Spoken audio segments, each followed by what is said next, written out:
Sir हमारे वहाँ पे लड़ाई झगड़े का बहुत हो रहता है, क्योंकि हम तीसरी बार इलेक्शन के लिए खड़े हो गए उम्मीदवार हैं।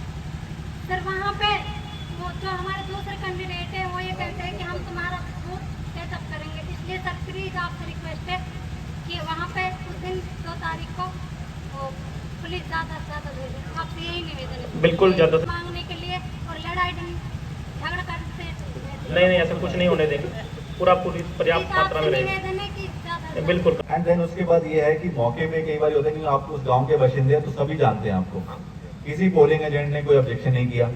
एंड अगर वो दूसरी चीज अपना आपका जो आईडी कार्ड दे, मैं आपसे ये अर्ज करता हूँ कि हमारे चुनाव गाँव शुरू का शांतिपूर्वक हमें पहुँच की जरूरत है।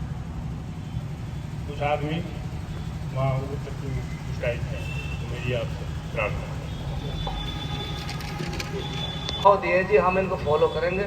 और मेरा गांव देवला खुर्द जी, और मेरे वहाँ जी बहुत जबरदस्त खूनी संघर्ष हुआ था और उसमें वो मुलजिम जो है वो चुनाव को प्रभावित। और उसके बाद एक मेरे भतीजे के गोली लगी हुई है, वो पैरालाइज है, छाती से नीचे बिल्कुल उसका शरीर काम नहीं कर रहा। अति संवेदनशील पहले भी था मेरा बूथ, और मैंने दरख्वास्त भी लगाई थी कि जी वो उनके एरिया में बूथ है, और उसकी बिल्कुल कतई जो है ज़्यादा से ज़्यादा 60 गज की बाउंड्री है जो, और उसके साथ में रोड है, मेन रोड। वहाँ पे उनके सारे मकान घर बार सब वहाँ है। और दूसरा स्कूल है मेरा गर्ल स्कूल, उसमें 20-30 कमरे भी हैं, मैंने दिखाया भी था। वहाँ घर लोगों के घर काफ़ी दूर दूर हैं सर।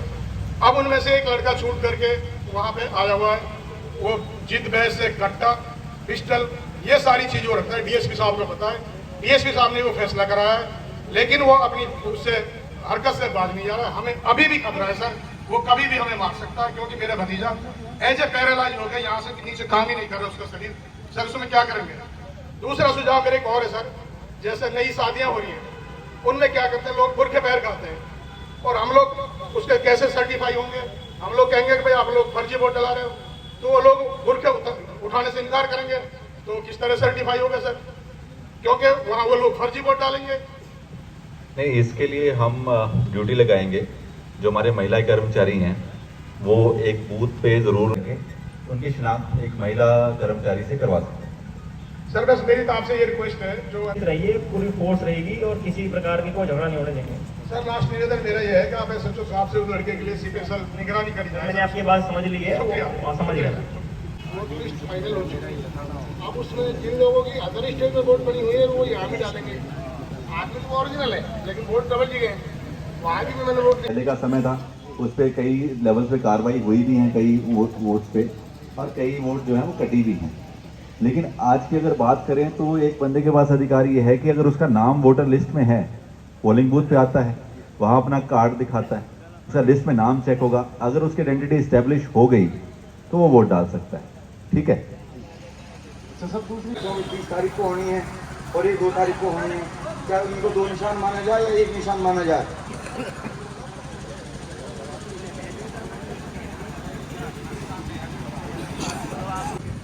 और जो वहाँ मेरे गांव में जुआ और सट्टा और शराब और नशे की जो सिस्टम है, वो दबंग लोग हैं, वो गांव के लोगों को खुलकर वोट मतदान नहीं करने देते सर। तो सर मेरी आपसे विनती है, और इससे पहले एमएलए के और सरपंच डोंगे जा सर, और खुलेआम होम डिलीवरी कर रहे हैं सर, उसमें कोई धोखाधड़ी की बात नहीं है। आप देख सकते हैं, वहाँ मुआयना कर सकते हैं। शराब वगैरह और गांजा वगैरह और जितने भी सेडेशन के जितने भी प्रोडक्ट है सर, उनके लिए पिनेवा थाने के अंदर रहता है सर गाँव। और जितने से पहले जो इलेक्शन हुए हैं सब में वो लोग हथियार के साथ घूमते हैं और लोगों पर दबाव बनाकर उनको खुली आज़ादी का वोट का अधिकार छीन लेते हैं सर। इससे मेरी विनती है, और वो लोग हर मौके पर हर इलेक्शन में जितने भी इलेक्शन हुए हैं सब में उनका अधिकार झगड़े का उनके खिलाफ मुकदमा भी दर्ज है सर।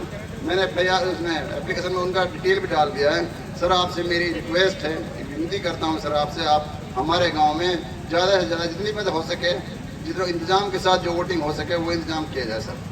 तो सर वो नार्थ में वोट डालेंगे, फिर सर वो मेरे गांव में वोट डालना है सर, इसके बारे में क्या करना है?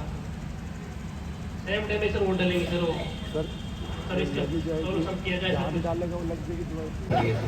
वोट डालने के लिए तो जो हमारे बुजुर्ग भी हैं, कुछ विकलांग हैं, वो वोट डालने के लिए नहीं जा पाएंगे। इसके लिए मैंने एसडीएम मैम के पास में दरखास्त भी लगाई थी पहले।